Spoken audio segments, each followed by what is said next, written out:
News Channel 3 is teaming up with the Battle Creek Police Department and Silent Observer to crack down on crime and get criminals off the streets. The crime of the week is the search for this convicted felon, 22-year-old Lerone McKinney II. He is wanted on new charges that stem from an October 12th traffic stop. An officer spotted a gun sitting in McKinney's lap and he sped off. News Channel 3's Julia Fello has exclusive dash cam video showing how it all happened and a first-hand account of what happened from the officer who pulled him over. Julia.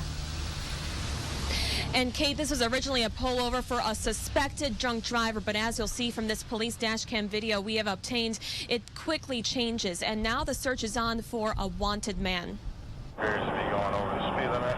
He kept swerving all over the road. Basically, all he was doing is speeding, going 15 at 30. Close to the city's Friday night life on Michigan Avenue, Officer Kelson Gettle says he started his dash cam. Push the center line again. To capture this suspected drunk driver behind the wheel. And he pulled right over and made contact with the driver. Officer Gettle notices something unusual right away when the driver still has his window up. This driver would later be identified as 22-year-old Lerone McKinney II, a convicted felon with a past that includes assaultive and drug-related crimes. When he moved his hand, I saw a handgun laying on his lap. Why do you have a gun on you right now? What? Keep your hands on the steering wheel. Keep your hands on the steering wheel. Did you know for sure that that was a handgun? Absolutely, yeah. Could see the stock and the barrel of the gun and there's no doubt it was a real gun. Gettle says he decided to hold McKinney and his passenger at gunpoint, alone, until more officers could get there. 7-2 dispatch. You got one at gunpoint. Driver has a gun in his lap. I just tried to keep calm. I was in a good position behind him. I could see the gun and I knew where his hands were, so if I had to use deadly force, I could. Fortunately, I didn't have to. Vehicle's taken off. He hit the curb so hard with his tire that it blew the tire, and then he got out on foot and ran. Police used a canine to search for the suspect, but only recovered a 9mm handgun. His passenger was found and arrested for a drug association charge for cocaine police recovered in the car. Police now have a warrant out for McKinney and believe he's in the city. He obviously knows the game and trying to get away from it. He doesn't want to get arrested for it again. And officers say that traffic stops is one of the most dangerous parts of their job. And with Trooper Paul Butterfield killed in the line of duty with the Michigan State Police less than a month from this past incident, the officer tells me he's just thankful that this one did not turn out to be deadly. If you have any information about McKinley's whereabouts, you're asked to call Silent Observer, and that number is on your screen. Reporting live in Battle Creek, Julia Fello, News Channel 3. The crime of the week is a jewelry heist. It happened on September 12th on Beckley and Capitol Avenue.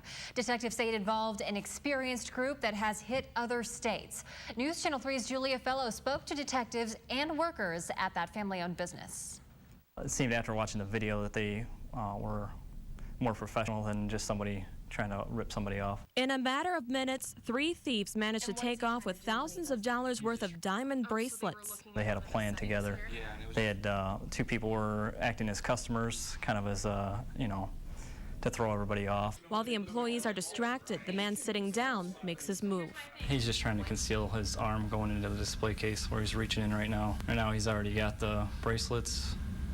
And it looks like he drops one of them right there. The store employees didn't even know they were robbed until after the suspects left. I was right here working with one of our good customers, and they were right there.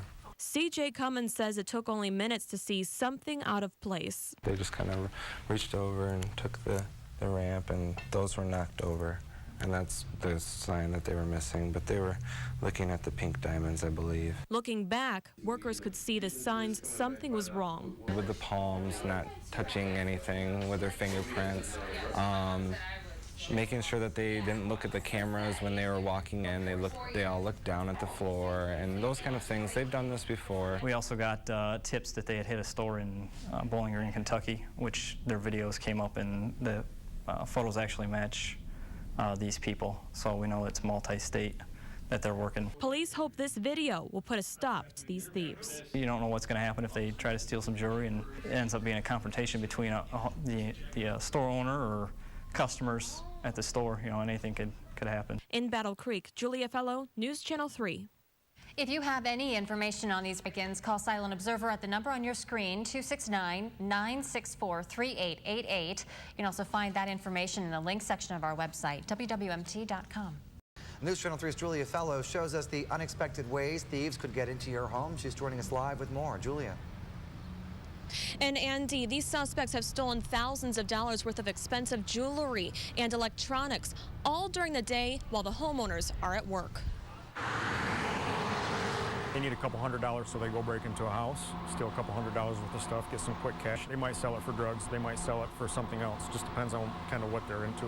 Detective Aaron Smith is tracking down more than a dozen home break-ins on the city's south side. Robbers quickly get in and out with items they can sell fast for cash. A lot of it's jewelry that they can pawn and gold that can be melted down very quickly. It's very hard to track jewelry. A lot of the electronic items they will just simply sell on the street.